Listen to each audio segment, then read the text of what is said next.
tepuk tangan yang meriah untuk Kabupaten Ponorogo. Alhamdulillah Rabbil Alamin. Paribasan numpak dokar ke Surabaya, tetap Partai Golkar yang melestarikan seni dan budaya. Bener kaya ngono ya, Mas. Ana meneh ana neng Sumarata dinane jemuah. Muga-muga Bapak Giri Sancaka tansah berkah lan amanah. Amin ya rabbal alamin. Iki palungguhan iki sing ditunggu-tunggu wis dadi bukti, sing dianti-anti wis kelakon awake dhewe sowan ana ning pasar Sumarata Laladan Ponorogo no. Iya. Mau wis nyuwun pangestu, nyuwun pangayoman, nyuwun panjulung lan akeh seserepan marang Kunden Dalang. Mligine kalenggaring Sumarata Kunden kula Mbah Yatno. Ya kaya ngono kuwi sing jenenge seniman dalang senior yang ngayomi kepada generasi ya kaya Mbah Yatno.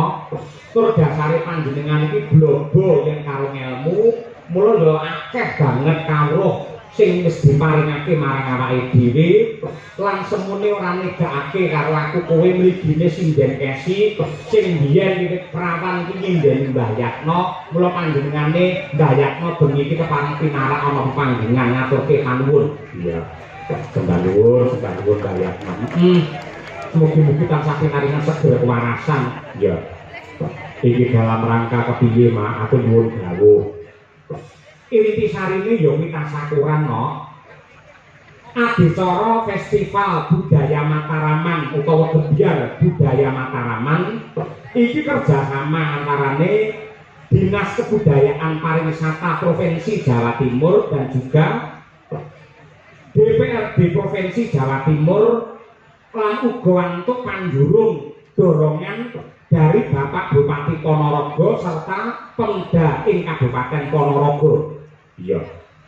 mapane ana Ponorogo pancen ya sing maindit ning seni budaya iki pancen Ponorogo ya Mas. Bener kepara nyata.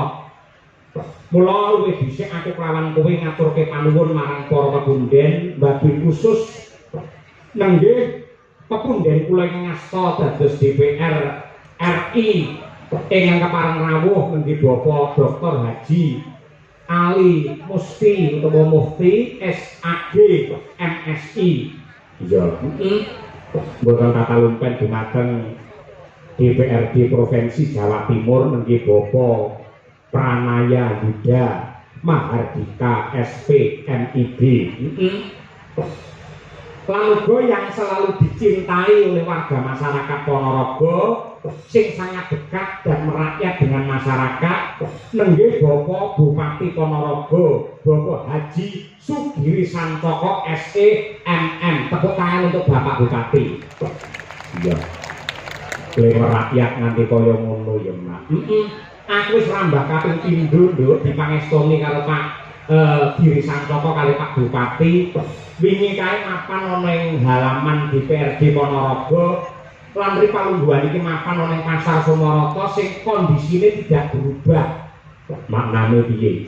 Adate yen wayangan tamu-tamu VIP kuwi mesti lenggah ning kursi sing dhuwur sing empuk. Ning nang kene iki wis beda nduk. Beda. Antaranya pejabat karo masyarakat tidak ada yang dibedakan, semua berdiri sama tinggi, duduk sama rendah, kabeh kepareng lesehan. Nggotekake lamun pejabat Ponorogo bener-bener ngungkepi apa kang diarani manunggaling kawula lan Gustina. Nanti kaya ngono kuwi ya, Mas. Kaya ngono kuwi kula awake dhewe ngaturake panuwun, ya. Ugi ngaturaken panuwun dumateng Kepala Dinas Budaya dan Pariwisata Provinsi Jawa Timur Ibu Evi Aviana Sari ingkang dipun wakili kalian Bapak Ali Afandi selaku Kepala Bidang Pemasaran Dinas Kebudayaan dan Pariwisata Provinsi Jawa Timur. Mas. Bener ugi ngatur kepanuwun dumateng Ibu Wakil Bupati Ponorogo Ibu Hajah Lisdiarita SH. Ya, Ketua DPRD Kabupaten Ponorogo Bapak Dwi Agus Prayitno SHMSI, Forkopimda Kabupaten Ponorogo dan seluruh tamu undangan, tidak lupa seluruh warga masyarakat Ponorogo sing kepareng rawuh wonten ing mriki kula gunakaken ngibarate numpak tronton nggih wadah cengkeh, muga-muga kabeh para penonton rezekine tambah akeh. Amin ya rabbal alamin. Numpak trontonnya diparkir pinggir sumur. Muga-muga kabeh para penonton diparingi sehat lan panjang umur. Amin ya rabbal alamin. Ngono kuwi no. Aku nyuwun dawuh Mak, babagan budaya Mataraman iki piye aku tak nyuwun katerangan karo biyung. Sak ngertiku ya Nduk, upamane ana sing kleru engko dielekke. Iya. Budaya Mataraman adalah kebudayaan di Provinsi Jawa Timur, terutama di wilayah bagian barat dan selatan, yang pada zaman dahulu berada dalam pemerintahan Kesultanan Mataram. Dan dalam pemerintahan Kesultanan tersebut sudah diselenggarakan wujudnya budaya-budaya yang indah. Mula lamunta kegiatan iki digelar oleh Ponorogo mergo perkembangan budaya Mataram juga dipengaruhi oleh ajaran Islam karena banyaknya santri yang beriman menjunjung tinggi tata krama dan budaya luhur sebagai pedoman jati diri sing nyatane Ponorogo menjadi kota 1000 santri utawa kota 1000 pondok pesantren. Kaya ngono kuwi. Oleh karena itu digelar Festival Budaya Mataraman bertujuan untuk merawat, melestarikan dan mengembangkan serta mengenalkan budaya Mataraman kepada masyarakat terutama generasi muda zaman milenial agar bangga dilahirkan di tanah Jawa yang sejak zaman dahulu sudah mempunyai peradaban tinggi dan luhur serta kaya akan tradisi dan budaya yang hebat. Ya, bener Mas.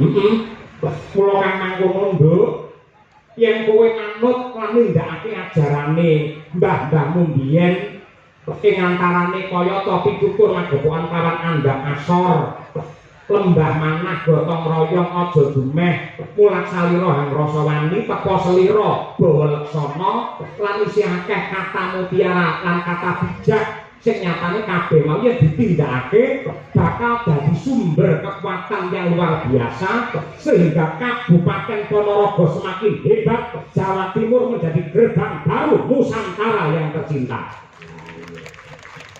Ngono ya, Mak. Kaya ngono kuwi ngaturke panuwun ing tanpa apa-apa ya, Mak.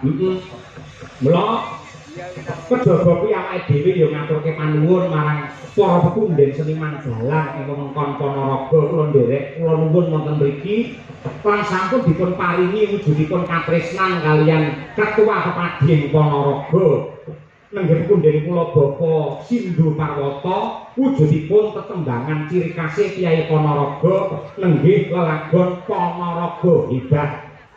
Ponorogo hebat.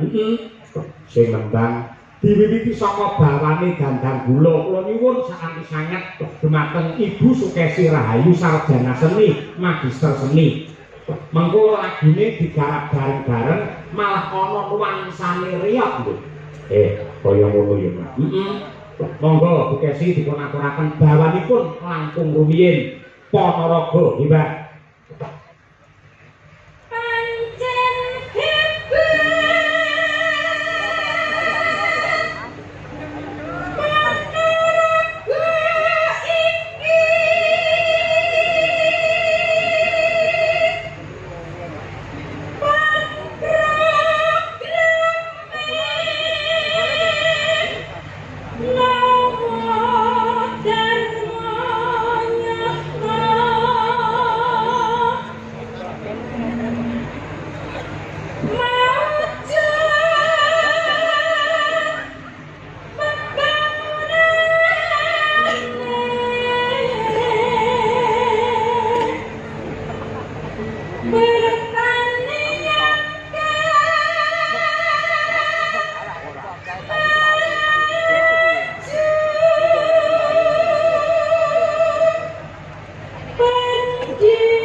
Dumateng Bapak Bupati mugi saged kinarya jampining saya lan ugi mujudaken salam sungkem kula dumateng para kiai alim ulama ibu nyai ingkang kepareng membina mendidik generasi lumantar pondok pesantren lebih khusus Bapak Kiai ing pondok pesantren Wali Songo Mabar Mbah Kiai Iksan lan uga Mbah Wahid sing wis ngangkat anakku lanang Bramake sawah dadi putune Mbah Wahid, Bapak Jainul lan ugi Ibu Maryam lan sanes-sanesipun alhamdulillah nadyanto sesuk anakku kudu mlebu ning pondok parandene diijini bengi iki anakku Bramake sawah iso ngumpul ning panggung kene. Ya, nonton wayangane bapake. Lah anakmu ning pondok kuwi piye, Mas? Ya seneng ya seneng. Senenge mergo ya bakare pinter agama senepe yen ngene iki anake ning pondok lek bapake nganti aneh-aneh njarake sinden tegese koclok tenan bapake. Iki pinter ya, iki pinter men pake ora aneh-aneh. Monggo Bu, lajeng. Pemuda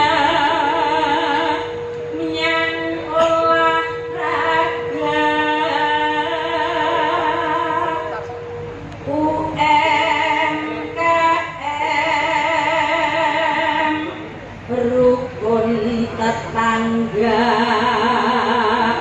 mandiri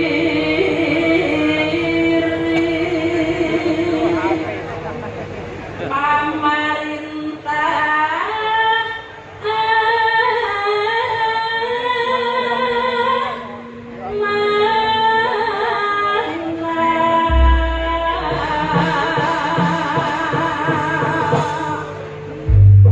Monggo.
tepuk tangan untuk Ponorogo hebat.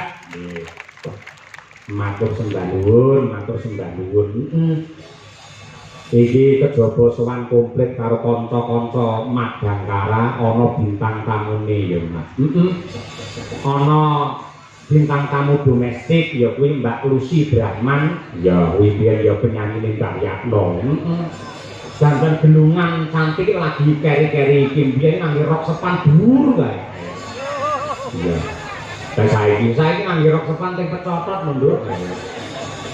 Ana Mas Andi TB lan supaya didhisikake iki dawuh saka panitia dudu aku.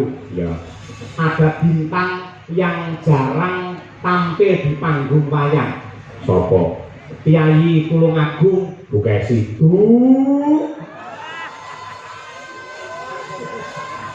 Sapa? Kyai Ngunut Tulungagung sesuai dengan KTP-nya bernama Silvi Kumala Kuntadi. Itu bener apa tau? Modelnya dukung modelnya. Eleng, Pak stop intermezzo. Apa? Eleng, anakmu sing saka pondok Nabar Brahma lho ya. Astagfirullahaladzim, subhanallah, subhanallah. Nyuwun ngapunten, nyaman. Ning iki kebutuhan panggung lho Bu Desi. Lah aku ra guyon karo sinden, penontonnya do kecewa ngono. Iya, iya. Nggih napa mboten, Pak? Guyon mboten apa-apa nggih. Tenanan ya ora apa-apa. Oke. Yen ngono ada pantun buatmu. Apa? Ono cuyu mlaku nang keratan. Mbak Silvi Ayu dalange kelametan. Neng ratan karo nggawa botol. Kelametan pancen iya. Kula saut. Lara buaya turu ning dipan. Masih ayo lanjutkan. Iya kuwi, melu-melu kuwi lho, melu dadi baikon arepe. Ya sing dinteni minggah wonten pepanggungan. Kanca-kanca anu coba sing rada spesial lho apa ya? Arum Bali. Ayo coba kaya apa Arum Bali nggih ngormati Mbak Silvi Kumanasari minggah wonten pepanggungan. Yuk, jagas.